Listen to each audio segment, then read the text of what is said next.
रमजान के पहले अशरे में मौसम कैसा रहेगा? महकमा मौसमियात ने अहम पेशगोई कर दी। महकमा मौसमियात ने माह सयाम के आगाज पर मौसम खुशगवार रहने ताहम मार्च के आखिरी हफ्ते से मौसम गर्म होने की पेशगोई की है। तफसीलात के मुताबिक बलूचिस्तान में गवादा समेत कई शहरों में फिर जलथल एक हो गया है, जबकि खैबर पख्तूनख्वा और दीगर बालाई इलाकों में बर्फबारी का सिलसिला वक्फे से जारी है। महकमा मौसमियात ने माह सयाम के आगाज पर मौसम खुशगवार रहने की पेशगोई करते हुए कहा कि पहले अशरे में मौसम खुशगवार रहेगा, ताहम मार्च के आखिरी हफ्ते से गर्म होना शुरू हो जाएगा।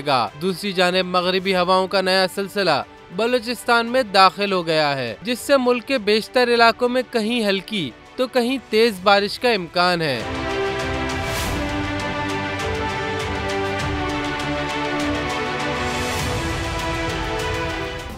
सब्सक्राइब करें और बेल दबाएं ताकि कोई खबर रह न जाए।